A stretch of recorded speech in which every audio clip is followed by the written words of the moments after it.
Cuando se calma el bullicio de la ciudad y se van apagando las luces de la casa, se enciende la luz del entendimiento. Desde este momento comienza Puerto de Libros, Librería Radiofónica, programa que contiene todos sus elementos tipo A. Puede ser escuchado por niños, niñas y adolescentes sin la supervisión de padres, madres o representantes. Comienza Puerto de Libros, Librería Radiofónica. Este programa llega a ustedes con el apoyo de Puerto de Libros, Librería de Autor. Consulta todas nuestras ofertas en nuestras redes sociales @Puerto de Libros. Sultana del Lago Editores, empresa zuliana de servicios editoriales. Conviértete en autor. Contáctalos en su página web sultanadelago.com.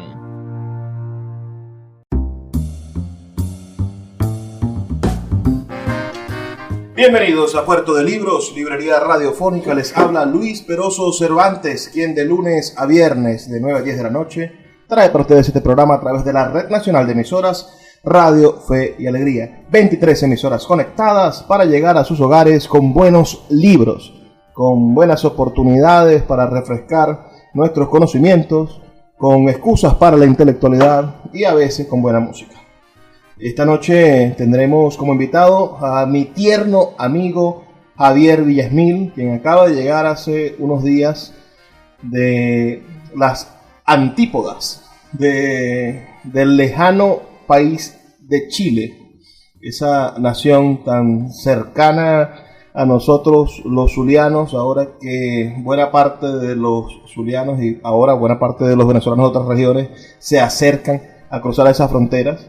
Javier es licenciado en filosofía, es abogado, es escritor, escribe ensayos y de vez en cuando intenta escribir algunos poemas, pero hoy nos va a presentar quizá un panorama sobre la situación actual en Chile, un poco del análisis de nuestra contemporaneidad. ¿Cómo está funcionando este planeta roto, este planeta y este continente herido por una cordillera que lo separa entre la selva y el extenso mar, el extenso Océano Pacífico? ¿Cómo estás, Javier? Dale un saludo a nuestra audiencia aquí en Puerto de Libros, Librería Radiofónica. Hola Luis, bueno, hola a todos los radioescuchas, de verdad muy complacido de estar acá con Luis en este momento, querido amigo, y bueno, a conversar un tema tan importante como es la política, la vida jurídica de Latinoamérica, la vida política, económica. Y bueno, como todas partes, Chile no escapa a las convulsiones, a los movimientos telúricos de la sociedad que clama por algunos cambios, algunas mejoras socioeconómicas, algunas reivindicaciones de verdad que merecen una revisión. Otras atienden más a elementos de tipo ideológico, pero lo cierto es que todo puede ser analizado desde el punto de vista filosófico, jurídico y político. Mira, comencemos a pensar en lo siguiente. El mapa político latinoamericano parece que se va a vestir de nuevo de rojo.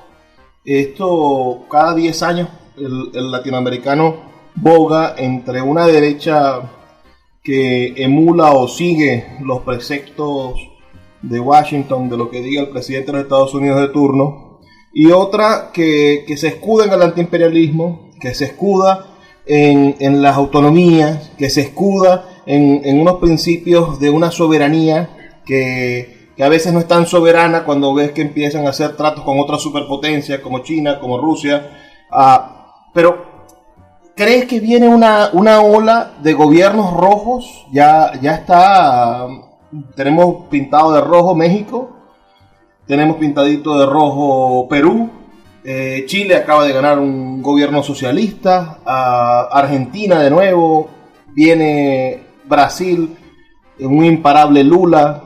¿Crees que hay un resurgimiento del movimiento de izquierda que hace unos 20 años empezó a surgir con Chávez a la cabeza?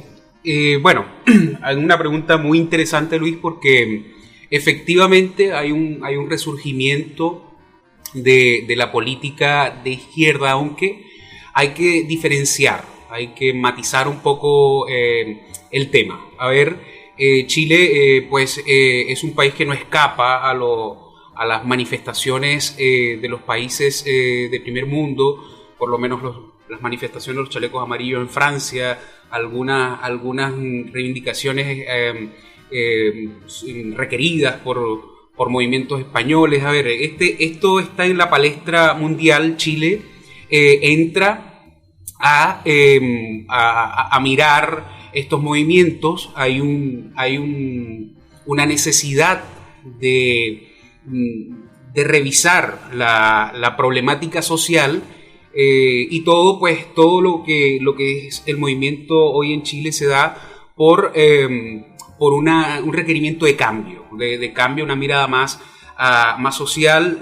Ya teníamos el gobierno de Piñera, yo creo que con el segundo gobierno de Bachelet ya había mostrado un poco ese elemento progresista, ese elemento que viene a estar en la palestra con este nuevo grupo de Gabriel Boric, de Camila Vallejo y de Giorgio Jackson, que en este momento pues están dirigiendo una izquierda bastante particular, una izquierda, como te digo, más de tipo posmoderna, más identitaria, donde hace énfasis en los movimientos originarios, como ellos los llaman, hace énfasis en el feminismo, hace énfasis en los movimientos de transexuales, disidencias sexuales, todos estos grupos, estos sectores, incluso artistas, todos estos grandes grupos en otrora pues bien lejanos al poder, hoy fueron convocados por Gabriel Boric para crear un gobierno de corte más progresista, posmoderno. No es lo mismo que el Perú de Castillo, que viene a ser una izquierda más decimonónica, más al estilo clásico, más conservador, una izquierda que no tiene nada que ver con el progresismo, con movimientos feministas. De hecho, es un clamor de algunos movimientos peruanos que quieren pues reivindicaciones en ese sentido, también muy diferenciado con las izquierdas más caribeñas, que tampoco tienen nada de progresista, no tienen esas aperturas como la ha mostrado los gobiernos más de corte de izquierda del cono más sur. Por ejemplo, pudiéramos incluso tener en cuenta allí a Fernández en Argentina.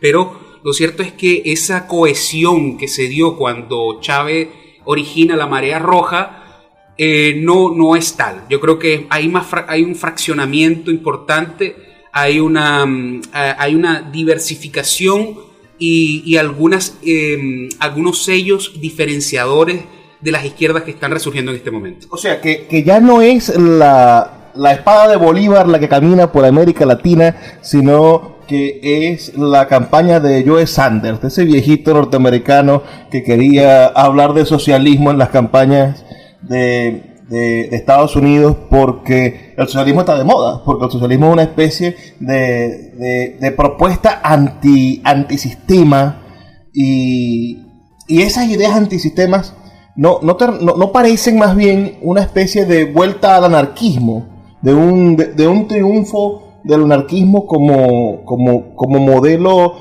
filosófico político, pero pisando tierra, ¿no? Yéndonos no al anarquismo del siglo XIX que planteaba la posible inexistencia del Estado. Y decía, vamos a deshacernos del Estado, cosa que se copia Marx, y dice, bueno, hay que disolver el Estado para crear un Estado pero comunista, ¿no? El anarquismo planteaba la disolución por completo del Estado como aparato, como entelequia de poder, e intentaba darle poder al individuo, es decir, crear una individualidad súper estructurada. Pero hoy nos encontramos con gente que tiene como bandera la disolución del sistema. Es decir, el sistema está mal y nosotros queremos crear un nuevo sistema. Queremos generar un cambio sistemático, y ese cambio sistemático habla de valores, de conceptos religiosos, de conceptos económicos, espirituales, formativos, y es lo que habla de esa diversidad, ¿no? Una especie de individualidad grupal. Tú eres mapuche, bueno, tú eres importante por esto, tú eres feminista, tú eres importante por esto, tú eres... ¿qué te puedo decir? Cristiano alternativo y eres importante por esto. Sí. Mira, lo importante es entender que el socialismo como lo entendía Chávez o como lo entendía Fidel Castro, digamos. Fidel Castro o como lo entendía, vamos a hablar ya de intelectuales, ya como lo entendía Dussel, como lo entendía Dietrich, como lo entendía Marta Hanecker, o sea, como lo entendían todos estos intelectuales que le dieron forma desde algunos púlpitos. Los que lo elevaban y los que lo demonizaban. Es correcto, pero ya ese grupo de abuelos izquierdistas, de abuelos revolucionarios, ya perdió totalmente validez discursiva. Es necesario, la izquierda ha tenido que reinventar un discurso que llegue a la sociedad, a los jóvenes sobre todo, y pues no hay nada mejor que desplazar un poco al obrero. Ya de hecho no tenemos al obrero como un punto de partida de toda la teoría de izquierda, sino toda una serie de fraccionamientos moleculares de diversas universos. Un colectivismo particularizado, son muchas partículas del colectivo. Exactamente, y hay formas, ha funcionado perfectamente porque se ha tomado fuerza, ha tomado mucha fuerza, sobre todo en el Cono Sur, las identidades, los mapuches, los movimientos feministas están bastante fuertes y se sienten parte de una izquierda y reivindican un poco, se ha lavado la cara un poco de estos abuelos revolucionarios. Bueno, lo planteaba quizá el poeta Nicanor Parra cuando decía que había que bajar del Olimpo, ¿no? Los poetas bajaron del Olimpo, planteaba Nicanor Parra. Vamos a hacer una pausa, Javier. Son solamente 2 minutos para escuchar los mensajes de Radio Fe y Alegría. Si ustedes quieren enviarnos sus comentarios, háganlo al 0424-672-3597, 0424-672-3597, y ya volvemos con más de Puerto de Libros, Librería Radiofónica. Puerto de Libros, Librería Radiofónica, tu canal diario para encontrar nuevos libros. Con el poeta Luis Peroso Cervantes. Síguenos en @Librería Radio. Want to teach your kids financial literacy, but not sure where to start? Greenlight can help. With Greenlight, parents can keep an eye on kids' spending and saving, while kids and teens use a card of their own to build money confidence. As a parent, you can send instant money transfers, set up chores, automate allowance, and more. It's a convenient way to run your household, customized to your family's needs, and the easy way to raise financially smart kids. Get started with Greenlight today and get your first month free at greenlight.com/Spotify. Puerto de Libros, Librería de Autor, es la librería que estás buscando. El espacio donde todos los lectores se sienten en un puerto seguro, en un lugar donde encontrar lo que siempre han querido leer, donde los libreros de verdad han leído libros y sobre todo donde tendremos la oportunidad de conseguir esa lectura que espera por ti. Estamos en el Teatro Varal de Maracaibo y próximamente abriremos de nuevo nuestra sede en la Vereda del Lago. Pero puedes adquirir libros en todo el país a través de nuestra página web www.puertodelibros.com.be o nuestra cuenta de Instagram @puertodelibros. Puerto de Libros, Librería de Autor, la librería que estás buscando. El poeta Luis Peroso Cervantes le acompaña en Puerto de Libros, Librería Radiofónica, por Radio Fe y Alegría, con todas las voces.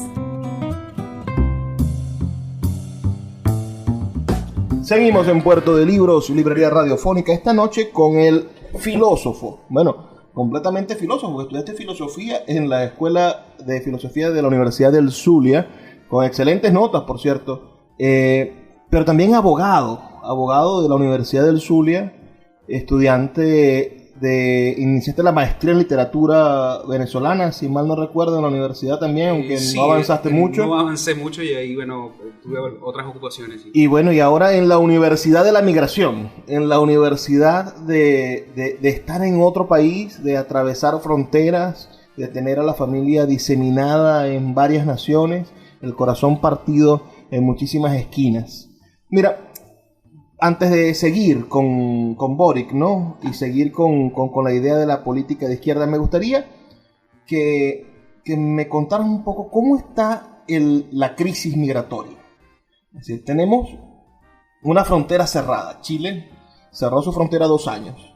Y ahora se queja que consiguieron los poros de la frontera. Es decir, que tiene un desierto gigantesco.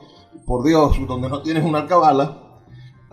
Tienes un mar gigantesco por el cual pueden venir todos los balseros que tú quieras y parece que la prohibición siempre invita a que el peor ciudadano salte el bajareque.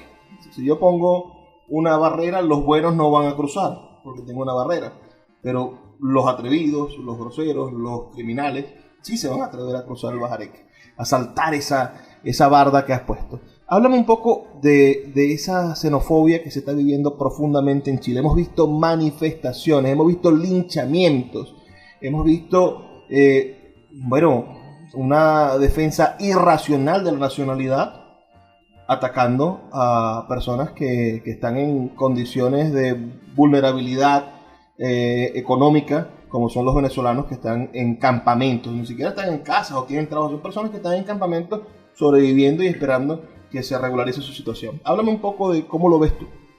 Mira, Luis, es todo un drama, la verdad, algo muy complejo cuando un país pues toma las sendas del crecimiento, aplica políticas liberales que llevan a un relativo éxito.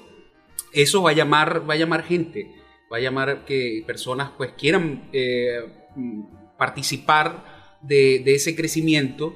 Y pues se dio el caldo de cultivo perfecto porque en Venezuela pues la crisis dio unos golpes muy fuertes, sobre todo en nuestra región, el Zulia, sobre todo acá en Maracaibo. Se ven muchos compatriotas, muchos maracuchos por allá, por Chile. Y la verdad, la xenofobia, Luis, ha estado presente en estos últimos meses en la zona norte. De hecho, en la campaña presidencial, apenas el gobierno va a tener si acaso un mes en el poder, el nuevo gobierno, pero en el cierre de campaña tuvo como eje fundamental la migración. Tuvo como punto fundamental el hecho de cerrarse más o al contrario, tener un poco más de apertura. Lo cierto que el candidato Kast, que representaba a la derecha en su momento, pues planteaba una zanja bastante conflictiva, bastante problemática. Entendemos que hay un derecho humano a la migración, a que las personas pues ingresen y sobre todo entendemos las condiciones de vulnerabilidad en las que van, y yo creo que bueno, debe haber una regularización. Si bien es cierto, hay personas que no cumplen el mínimo de los requisitos básicos elementales como una cédula vigente, ni siquiera un pasaporte, una cédula con un antecedente penal para verificar su estatus y que sea cargado al sistema. Ahora, yo que también he estado en Colombia he podido notar con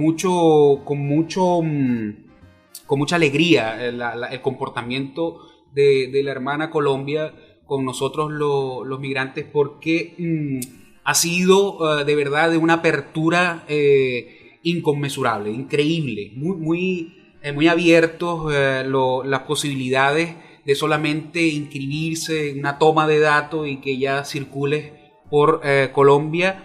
Eso la verdad me llenó de una satisfacción muy grande porque es una apertura muy muy importante para nosotros los venezolanos. Boric comenzó diciendo: se volverán a abrir las grandes alamedas, citando a Allende. Es decir, trayendo ante la derecha chilena todos los miedos habidos y por haber.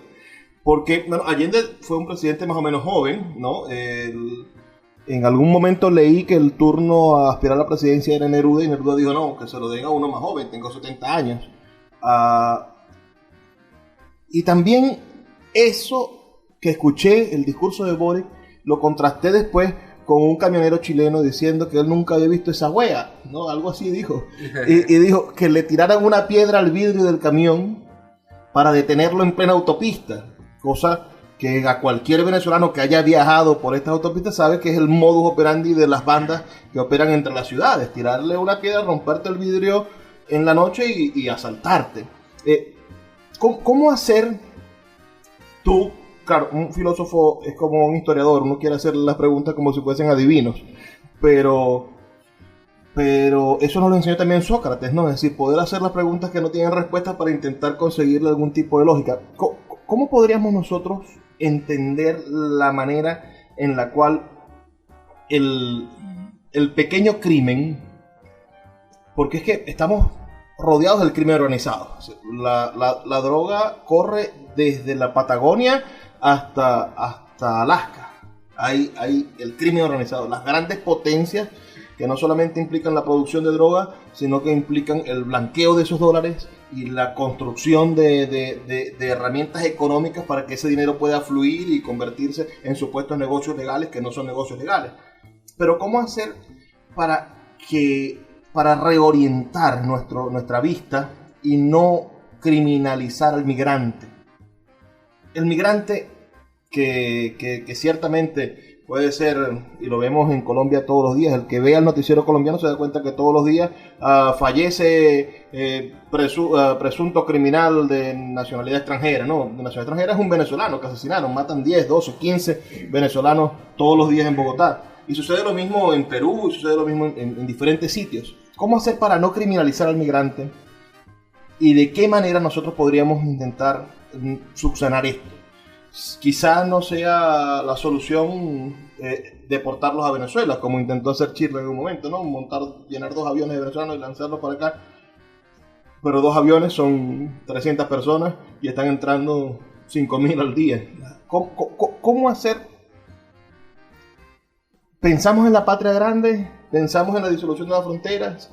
¿O pensamos en la construcción de barreras y nacionalidades independientes a pesar de nuestros orígenes comunes? Es decir, ¿cuál es la solución que podrías tú, desde tus estudios filosóficos y tu condición de migrante, ver a este problema de la deshumanización del que migra? A ver, Luis, yo creo que hay que tomar en cuenta las posturas políticas. A sacar rédito político tildando a la masa de migrantes en su totalidad y hacer de este planteamiento hacer que prevalezca un exacerbado nacionalismo. Eso ha sido una herramienta política que se ha usado desde hace mucho tiempo. De Roma para acá, pensemos en Augusto, cómo configuró el Imperio Romano con un cometa. Dijo, sí, el espíritu de César. Sí, evidentemente ahí la extrema derecha, por decirlo, ha tomado esa bandera de lucha. Entendemos que desde el 45, cuando se deja de tener la raza como elemento fundamental de la nación y comienza, después de caer el prejuicio del racismo, del antisemitismo, comienza a ser más bien el nativismo. O sea, yo soy nativo de acá y todo lo que es ajeno a ese nativismo me perjudica, me daña, me quita mi esencia. Entonces, esa visión un poco sesgada, ese planteamiento populista que se ha dado, bueno, podemos ver en campañas cómo ha sido exacerbado esto, por ejemplo, con Donald Trump, que ha hecho unas declaraciones contundentes en esa materia que, la verdad, metiendo a todos en un mismo saco como violadores y delincuentes, o el caso de Bolsonaro, Jair Bolsonaro, que también ha tenido unas palabras muy duras que ni siquiera voy a decirlas porque me parecen de lo más grotesco cómo se ha referido a la migración Bolsonaro. Pero más allá, en Chile, el candidato de la extrema derecha tuvo una postura firme, pero fue bastante cuidadoso al dividir al que estaba con su proceso de regularización, de dividirlo aquel que entraba por la fuerza, que además venía con algún tipo de antecedente penal, y en algún momento podemos entender que hay un problema real, que se está alejando un poco del populismo, sin embargo coqueteó en algunos discursos con esa temática. Entonces, lo cierto es que el inmigrante es una pieza más dentro de la política interna de cada país, donde se entrega para obtener un nacionalismo exacerbado y que genere unos cuantos votos. Pero lo cierto es que objetivamente, mirándolo desde la perspectiva de los derechos humanos, desde el derecho natural mismo, desde la filosofía del derecho, podemos entender que son personas con necesidades, que son personas que tienen un drama humano importantísimo, que se someten a gente que los usa, le cobra grandes cantidades de dinero por pasar caminando por grandes distancias, con frío, con niños, y ese drama que está allí, que obviamente que me sensibiliza porque además nosotros somos un país, Maracaibo sobre todo es una región de mucha apertura. Tuvimos una frontera también que se permeó con muchos colombianos, muchos inmigrantes italianos, muchos inmigrantes árabes. Nosotros somos una cultura cósmica, es decir, tenemos una mezcla de todo. Vamos a hacer otra pausa, Javier. Son 2 minutos en los cuales vamos a escuchar los mensajes de Radio Fe y Alegría. Me gustaría saber sus opiniones sobre este tema. Envíenme un mensaje de texto al 0424-672-3597. 0424-672-3597. Con nuestras redes sociales @librería radio, diciéndonos de qué parte del país nos están escuchando y qué opinión tienen acerca de este asunto tan picante que es el retorno de la izquierda y el problema migratorio latinoamericano. Escuchas Puerto de Libros con el poeta Luis Peroso Cervantes. Síguenos en Twitter e Instagram como @librería radio. My dad works in B2B marketing. He came by my school for career day and said he was a big ROAS man. Then he told everyone how much he loved calculating his return on ad spend. My friends still laugh at me to this day. Not everyone gets B2B, but with LinkedIn, you'll be able to reach people who do. Get a $100 credit on your next ad campaign. Go to linkedin.com/results to claim your credit. That's linkedin.com/results. Terms and conditions apply. LinkedIn, the place to be, to be. Sultana del Lago Editores es una empresa zuliana de servicios editoriales. Nuestro catálogo tiene más de 100 títulos de autores nacionales e internacionales. Además, somos la única editorial que presta servicios de impresión bajo demanda en Maracaibo. No necesitas invertir en grandes tirajes. Tus lectores pedirán tu libro, nosotros lo imprimiremos y tú obtendrás regalías. Por ello, también editamos internacionalmente en Amazon y Google Play Books. Conoce más en nuestra nueva página web www.sultanadelago.com o siguiéndonos en Instagram como @sultanadelago. El poeta Luis Peroso Cervantes le acompaña en Puerto de Libros, Librería Radiofónica, por Radio Fe y Alegría, con todas las voces. Seguimos en Puerto de Libros, Librería Radiofónica, esta noche con mi amigo Javier Villasmil, que ha venido, en un momento bastante duro para su familia, para él mismo. Yo le expreso toda mi solidaridad y los ojos de estar casi 3-4 años fuera del país le permiten observar una Venezuela diferente. Hablábamos en estos días, entre copas, hablábamos sobre cómo el país ha cambiado del 2018, del 2019 hasta la actualidad. Cómo Venezuela ha venido sufriendo y gozando, quizás de alguna manera, de una apertura económica liberal por parte del gobierno actual venezolano, que puede decir que es de izquierda, pero sus políticas son ampliamente liberales. Es decir, los salarios públicos a la mínima expresión, quiere decir que el aparato público no le cuesta tanto al gobierno. Eso es el neoliberalismo, lo que quería hacer Carlos Andrés Pérez, lo que hizo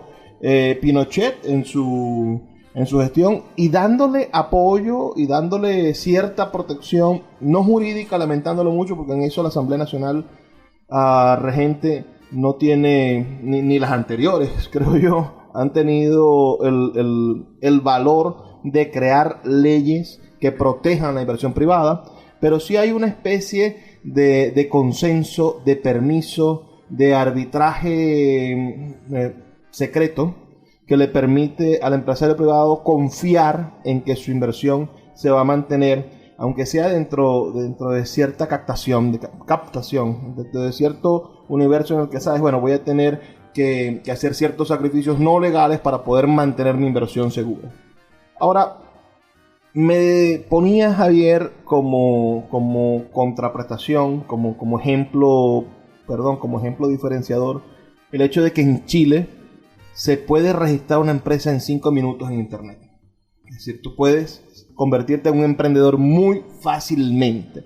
Y no como aquí, que bueno, recientemente han impuesto unos costos altísimos para registrar una empresa y para poder llevar nuestros emprendimientos a la economía regular y pagar impuestos, etcétera. Bueno, cada vez es como que más prohibitivo. ¿Eso crees que Boric va a atentar contra la empresa privada? ¿Tendrá aquellos dejos de exprópiese o que se remontan al grito de Fidel del que no quiera la revolución que se vaya, ¿no? Ahí están los barcos.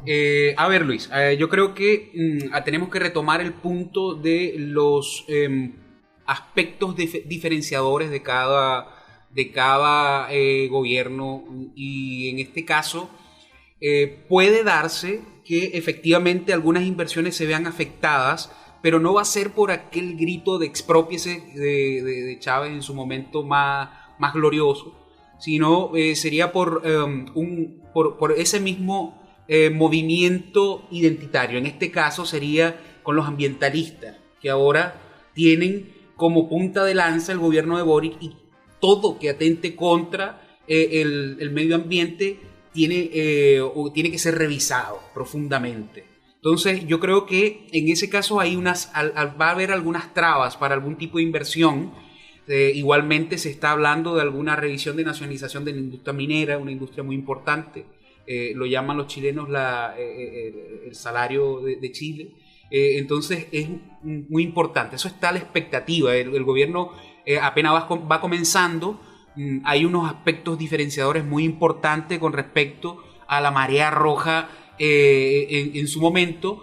Pero te quiero hacer un énfasis en algo, Luis, porque yo creo que el punto principal de Venezuela no me gusta hacer un desarrollo de medidas liberales o neoliberales, porque si entendemos el liberalismo en un sentido más clásico, es decir, si entendemos las perspectivas del origen del planteamiento liberal, entendiendo que te posees primero que todo a ti mismo, luego posees lo que tu mano, lo que tu mente hace, lo que es una creación, lo que es una extensión de ti mismo, y eso puedes llevarlo a un intercambio que después de mucho tiempo estuvo mediado por algo llamado dinero, que no es más que ese agente que intermedia entre los cambios de bienes y servicios.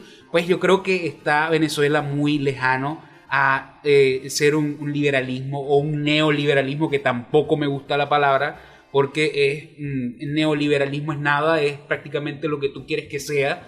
Incluso se usa mucho en Latinoamérica para referirte peyorativamente a alguien de planteamientos liberales.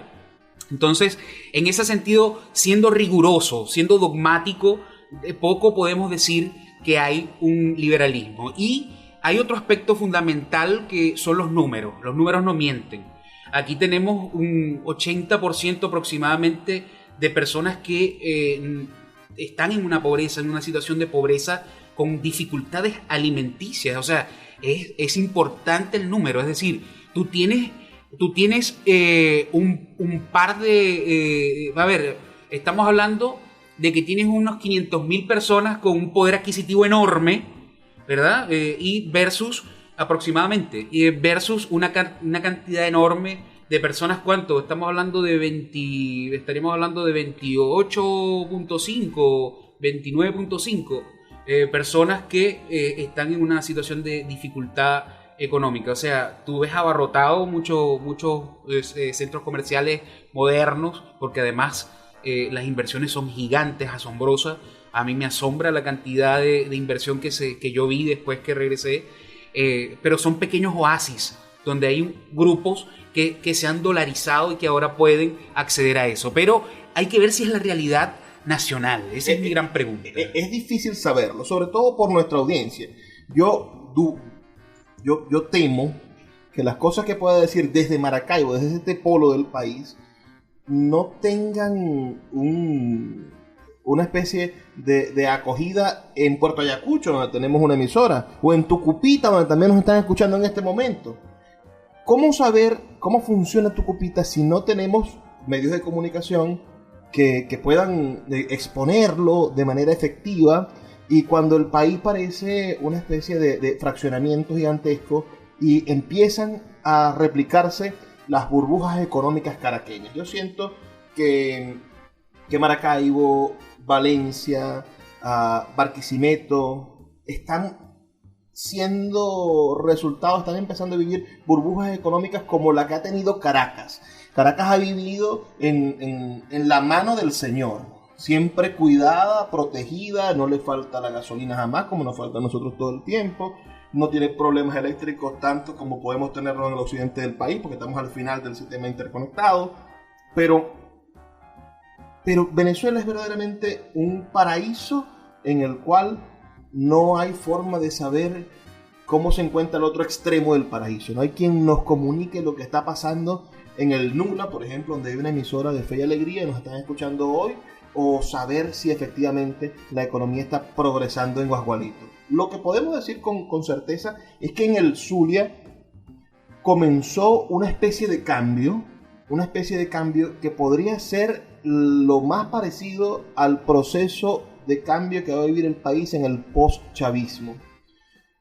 Posiblemente estamos saliendo del chavismo y entrando a un proceso político que será considerado el madurismo en algún momento, que son las políticas económicas de Maduro a partir del año 2021, que han venido dando resultados y que si se mantienen dentro de 10, 20 años, si Maduro gana la presidencia en el 2024, estaremos en presencia de un cambio sustentable que podría cambiar el rostro del país. Pero no es la misma idea de Chávez económicamente. No se hablan de economía socialista, no se hablan de empresas socialistas, no se hablan de cooperativas, no se habla de ningún tipo de sistema de producción económica que implique al colectivo. Se habla del empresario y se valora al capitalista. Entonces, por eso te decía yo la idea de estar en presencia de ideas liberales, porque ya el peso ideológico de la producción, que es el fundamento de la economía, ya no se encuentra en el colectivo, sino que se encuentra en el individuo y en el capital privado. A ver, hay que tomar en cuenta un factor. Tenemos economías que han sido altamente pragmáticas y han obtenido resultados muy importantes dentro de su visión pragmática. A ver, China de los 70 con Xi Jinping tuvo un giro importante parecido a una apertura económica. Cualquiera pudo haber dicho que se abría al liberalismo económico como tal, pero lo cierto es que fue un pragmatismo momentáneo. De hecho, el mismo Xi Jinping decía no me importa si el gato es negro o blanco, lo importante es que case ratón.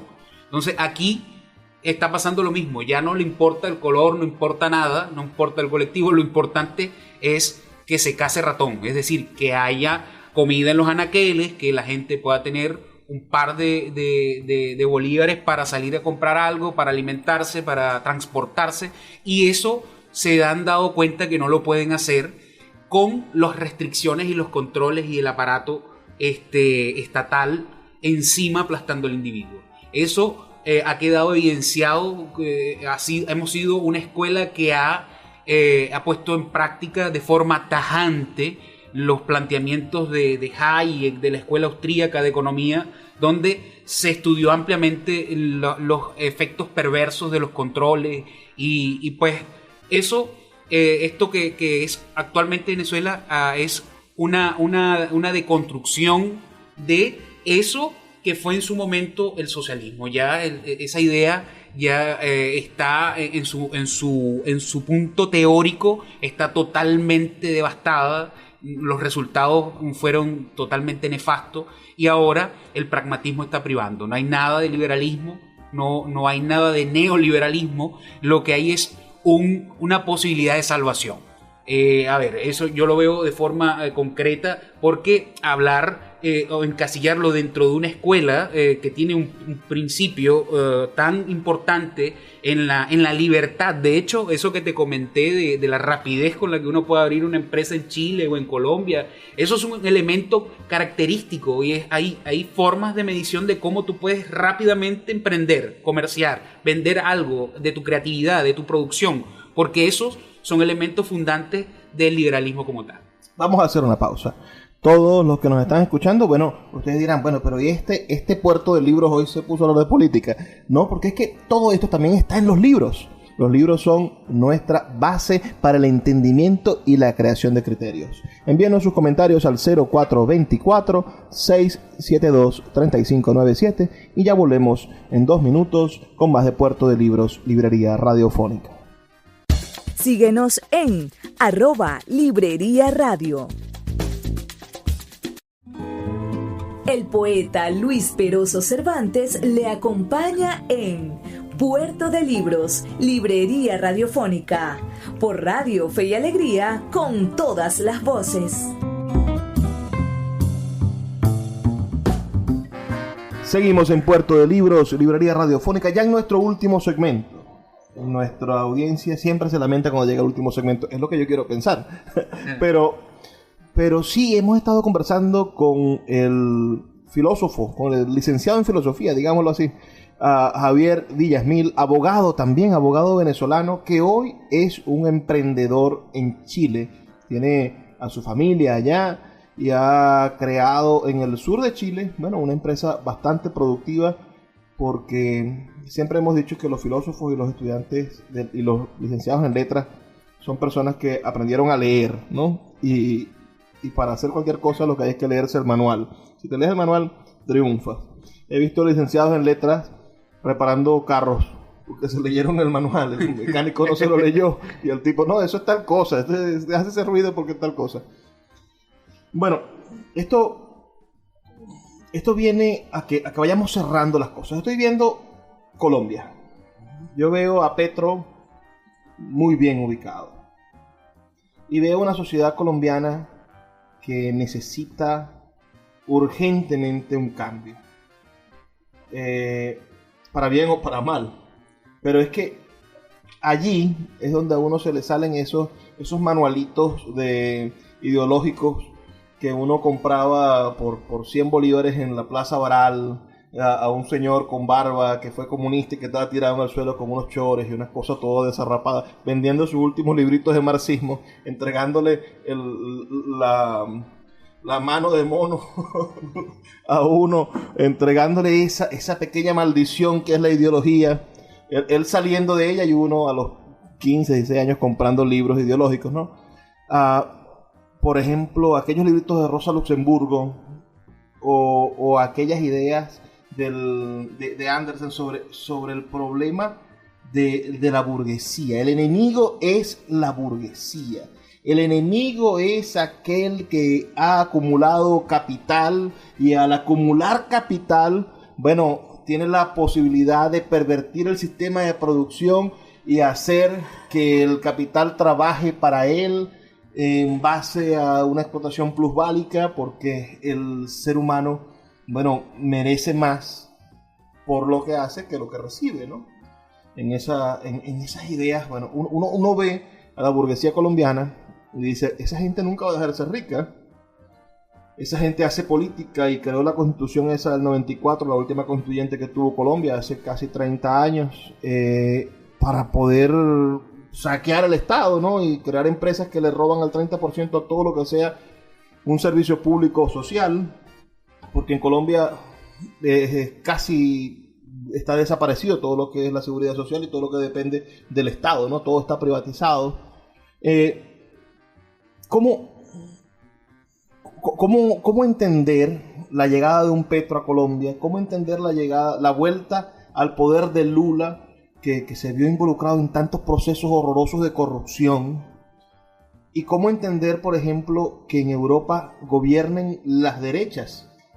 En Europa, bueno, en Francia estamos en estos días en los procesos electorales franceses y es Le Pen contra Macron, la derecha contra la ultraderecha. Correcto. En Alemania sucede lo mismo, gana la derecha. En todos los países escandinavos, bueno, tienen unos modelos que parecen socialistas porque te quitan la mitad del sueldo en impuestos y te dan todo, te dan el agua, te dan cualquier cantidad de cosas que necesites. El Estado es como tu padre protector, pero no tienes libertades realmente. Es decir, el asunto es que allí no hay manera en la cual alguien pueda hacer un cambio drástico de clase social. Es decir, tú naciste obrero o naciste clase media y estás destinado a morir clase media, nunca vas a poder pasar a la clase alta.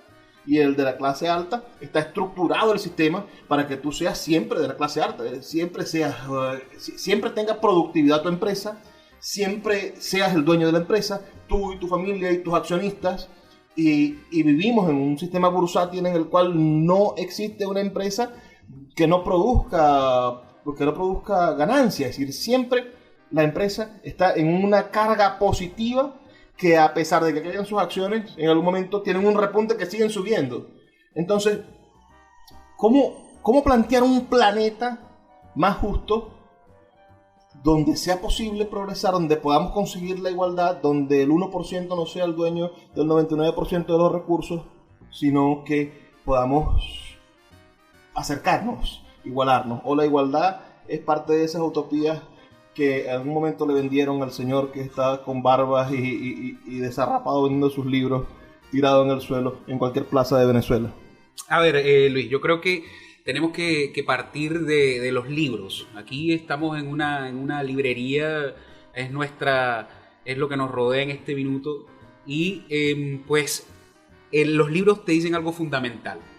O la igualdad puede ser subsanada por el Estado, o podemos meter las manos para poder crear bienestar social, o definitivamente no hay forma, y la desigualdad es un proceso natural y nada hace el Estado para que, o nada puede hacer el Estado para que eso se solvente. Yo creo que, bueno, en ese sentido hay que tener mucho cuidado, hay que ser muy observador, hay que leer mucho los movimientos, las posturas, para tratar de ver si lo que hay de fondo para esa intervención no es una toma del poder. Eso es lo fundamental. Primero hay que ser un poco cauteloso. Hay que ser bastante observador de las propuestas, la viabilidad de las propuestas. El latinoamericano ha tendido siempre a las utopías, ha tendido a mirar las utopías de forma romántica desde siempre, y eso viene con ese viejito que nos vendía esos manuales de Ludovico Silva. ¿Te acuerdas de los manuales de Ludovico Silva? La alienación en Marx. Entonces, bueno, uno decía, bueno, estoy totalmente alienado, o sea, estoy haciendo las cosas totalmente mal porque un sistema me lo impone así. Pero yo creo que hay que sosegarse, ya estamos grandes ya hay que sosegarse, hay que tomar las cosas con calma, hay que rastrear un poco el histórico de, por ejemplo, en este caso de Petro, tiene un prontuario de algunas jugadas políticas no muy sanas, bastante extremismo se ha podido palpar.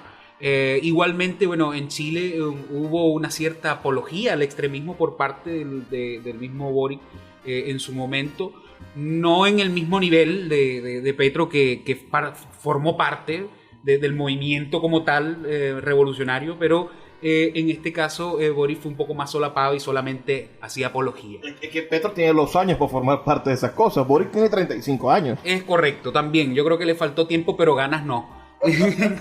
Entonces, el tema es que, bueno, hay que ser bastante cuidadoso con la toma del poder, porque precisamente si algo sabemos los venezolanos, que por eso a mí no me gusta andar por el mundo y llevando una prédica venezolana de cómo caímos en las garras del socialismo, ni nada de esos temas. O sea, la verdad, hay un contexto histórico de cada país.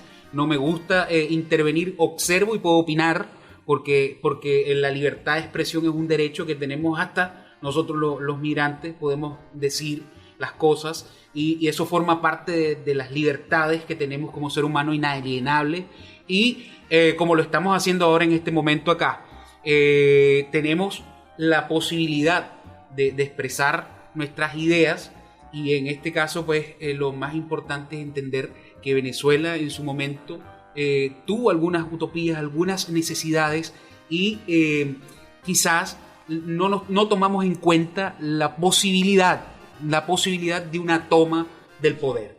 Los movimientos que quieren cambiar las bases institucionales, esos movimientos que van desde los cimientos mismos de la sociedad, que quieren institucionalizar el país, no es algo sencillo. O sea, yo que vengo a la escuela de Derecho, un excelente, me da una lástima, por hecho, tremenda de mi universidad, la Universidad del Zulia, porque es una universidad que es mi alma mater, la quise muchísimo cuando estudié en ella, pero y ahora también espero que llegue a ser otra vez la que logra vencer la oscuridad y sea de nuevo una luz. Post nubila foebus, tras las nubes el sol, es el lema de la Universidad del Zulia, y la Universidad Central es la casa que vence las sombras. Totalmente.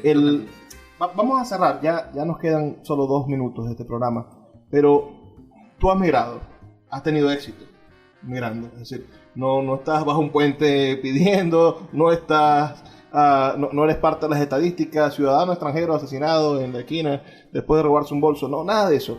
¿Qué le recomendarías a un joven de 18 años, la noche de hoy, que está pensando en migrar?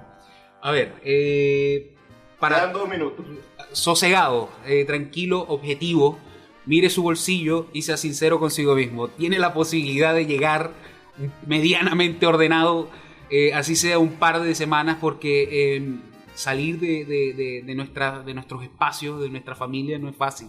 Hay que ser objetivo, hay que dejar el romanticismo de lado y entender que es posible conseguirse miles de obstáculos. Y hay que ir con la entereza, con ganas de leer esos manuales que se te van presentando día a día y dar solución. Hay que aplicar el pragmatismo en este caso, 100% pragmático, y pues entender que no hay nada más importante que la educación. Para todo, yo creo que para todo lo que ha sido mi proceso de migración, para mi desarrollo interno acá en Maracaibo, siempre ha sido la educación la piedra elemental de todo, los cimientos para generar recursos.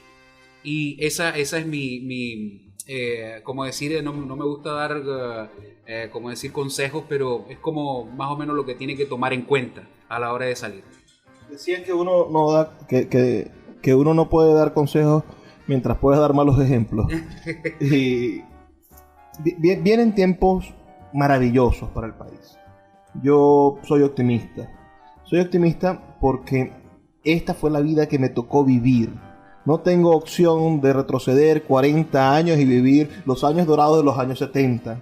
No tengo opción de esperar que pase mi juventud y ser un anciano feliz en el futuro. Tengo que ser un hombre feliz en la actualidad y tengo que apostar por el desarrollo personal mío, por mi desarrollo individual, para construir un cambio en colectivo. Si usted hoy lee un libro, va a tener más herramientas que las que tuvo ayer cuando no lo leyó. Así que el mensaje para todos es sencillamente encontrarnos a través de las oportunidades de creer en un país que nos dio la vida, pero que no es solo un país, que vivimos en un terruño, en una circunstancia que nos puede exponer al mundo. Venezuela no solamente te dio el título de venezolano, sino que te dio el título de ser vivo. Entonces, puedes ser un ser vivo en cualquier parte del mundo gracias a que naciste en esta nación. Nos toca despedirnos. Agradezco mucho a Javier que haya grabado conmigo este programa esta noche y les recuerdo que estamos aquí de lunes a viernes de 9 a 10 de la noche por la Red Nacional de Emisoras Radio Fe y Alegría. Trabajo para ustedes Luis Peroso Cervantes, quien les pide que por favor sean felices, lean poesía.